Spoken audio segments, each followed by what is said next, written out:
Excuse me po. So, I think magsisimula na ako mga katsarno kasi parang magsa-sunset na ba? So, dilim na, no? So, first, so may ano ba tayo? May viewers, may tatlong viewers tayo ngayon mga katsarno.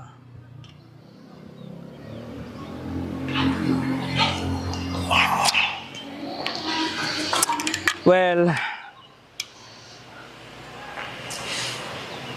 so hello mga katsarno.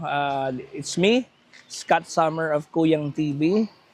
Mga katsar, I know a lot of you have already or had already finished watching the special Holy Week special of Joseph Sabello along with Boy Isog, Sarge, and Al Moralde and Shael. And the title of that clip or movie, or I don't know how to say, or I don't know how to describe. It's I think it's a mini clip, mini movie. Well, the title is Gasolina. Mga start from the word gasolina. From the word gasolina, gasoline. It is one of the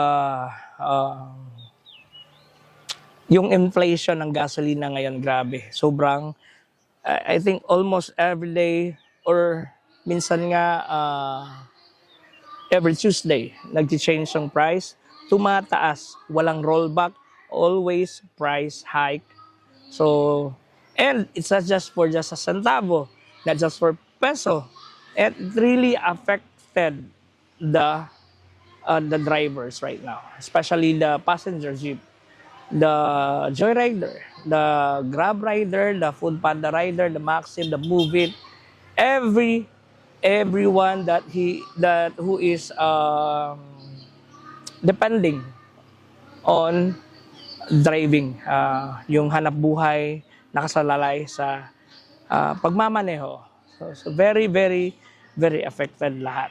So if you see the movie Gasolina, which is Boy is tama ba, si Sarge yung ama doon sa isang set, at si Al Moralde, Ungart or Joseph Sabello, and Shael are his son, no?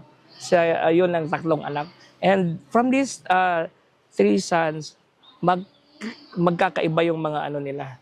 And it really reflects the situation right now, mga katsarna, especially to the generation right now. And buti nga hindi nasama yung cellphone, no, doon sa clip ng movie ng Gasolina.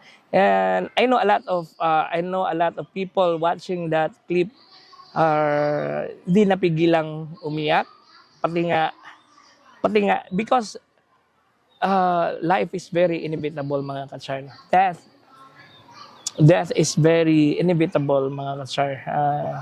Di natin alam kung kailan. So parang ano nga masasali ko din yung depression. You can never tell the person that who is suffering from depression. Grabe, for me, napakalawak, napaka-broad ng reflection na ginawa nilang napapayak na, grabe, sobrang It is because, mga katsar, sometimes people that are less sad, who always wearing a smile, laughters, are those people who are more suffering from pains and frustration, depression. Sometimes we misunderstood those people who are smiling, laughing. We misunderstood them by they don't have problems. But we really didn't know the real reason behind those smiles or laughters. Well, Sarge on the movie Gasolina May napanood pa nga akong parang advertisement yon na yung bata at saka yung ama, yung batang babae, sabi niya, I think it's from Malaysian or Thailand. Parang yung mga salita nila, hang nak na, so parang Thailand nga, di ba? So yung yung bata is tinawag ang description na sa papa niya is ano, my daddy is a liar. And grabe mga katsar, no? Makaingon jud ko nga tinuod gyud na, no?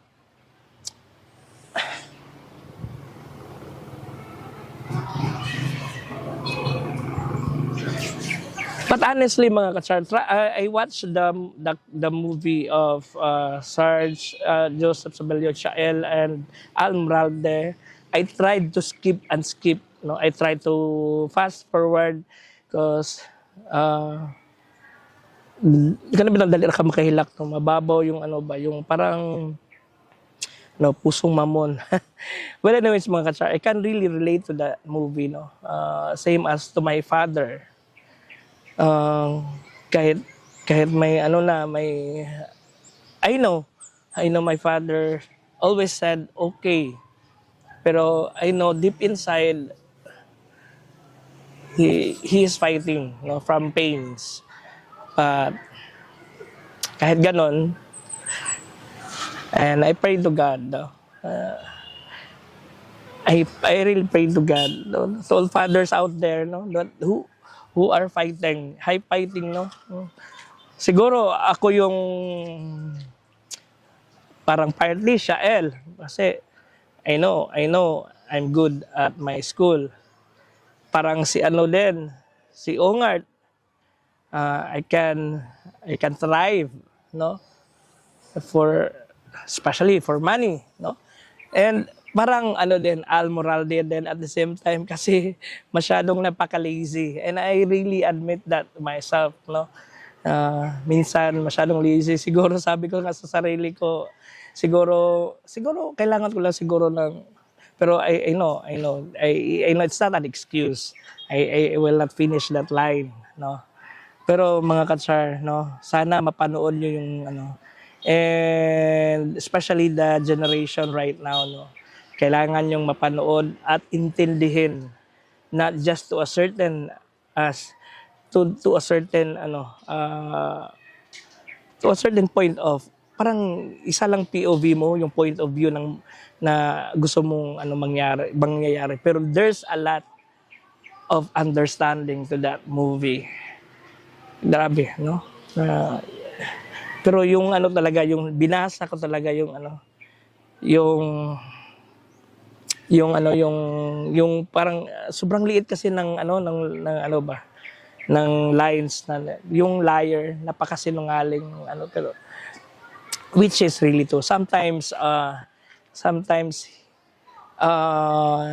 di natin pwedeng ipakita sa lahat ng tao kung ano ang dinadamdam natin.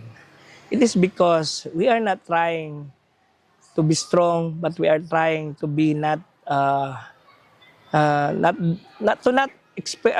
hindi nila ma-experience kung ano yung dinadamdam natin, dinadala natin, mga problema natin.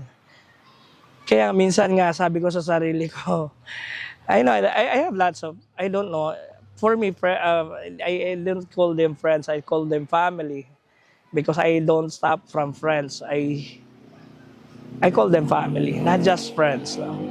I have lots of extended family, no? So, yun, grabe. Napaka-broad talaga sa akin yung impact ng movie. Grabe,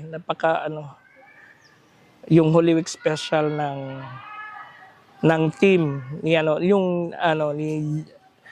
ni Ongard, no? Ni Almoral din, napakagaling, no? Di mo na grabe, sobrang napaka-short ng pero grabe. Pero the impact, very factual and impactful yung movie na ginawa nila for just 19 minutes, no? Grabe. Pero doon talaga ako doon talaga ako parang ay parang mag-hit ka doon talaga sa na my father is a liar. Yun talaga.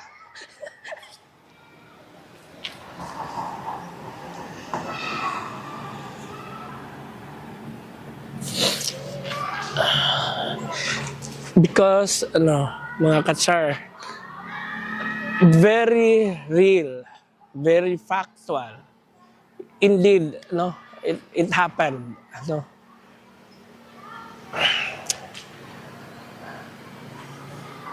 I never nakakahiya man, pero I never thought na mapapaiyak guys because of the story that yung relatable, you will be able to relate to the story, no? Grabe, very short, pero yun nga, short, truthful, relatable, impactful, and very factual yung movie. Sana mapanood ng generation ngayon, mga ka-share, no? Sana mapahalagahan nila, no? Wag lang, a lot of people are just, yung very worldly lang tayo ngayon ba? Napaka-worldly natin sa lahat ng bagay. Sana mapadama nila hanggat maaga pa, hanggat nandyan pa. Even to everyone, you can say, I love you. You can say, I love you to everyone. Yeah. Make the best of everything. Because, yun nga, time is very fragile, mga ka-char, no? We can never know. Only time will tell. And we don't hold that time. No? So, yun lang. Napakaganda ng Holy Week special na ginawa ni Joseph Sabello, Shael Almoralde, and si Sarge. No? And mga ka-char, I have lots in my mind, mga ka-char, to share it with you. No? Because I know I'm not perfect. I'm not a perfect person to say this, to share this. But yeah, I really don't. So I think, mga ka-char, I think that will be, I will end this this live. Hindi na kaya, and I really didn't expect to be this dramatic, OA, emotional. I really didn't mean to this talaga, promise. Pero doon ang daga ko sa yung lang talaga, yung my father is a liar. Yun lang. And it's very true. No? So yun lang, mga ka-char, no? Yun lang, it's my own opinion. Bahala kayo, panoorin nyo. And yun nga, the meaning is very broad. It's up to you on how you understand, on how you relate or you put yourself into their shoes. Yun lang. And congratulations, and sana makagawa pa kayo ng maraming at magbigay aral sa lahat ng new generation, no? Especially to the new generation that is very addicted to gadgets. Right now, they don't have, even, no? That is why I wanna eat no phone sana nga eh. Yun nga. Pero grabe ngayon, halos di na mag-uusap sa hapagkainan yung lahat ng mga kumakain. Parang nandun sa cellphone lahat. No? Basta yun lang, mga ka-char, no? And thank you so much at pasensya na. It is what I feel, and it is what's my emotion, why my emotion burst out. It's because of what? Yeah. Yun lang. Again, this is Kat Summer of Kuyang TV saying, to God be the glory. Happy Easter. Bye-bye. Happy Sunday. Happy Sunday. Bye-bye.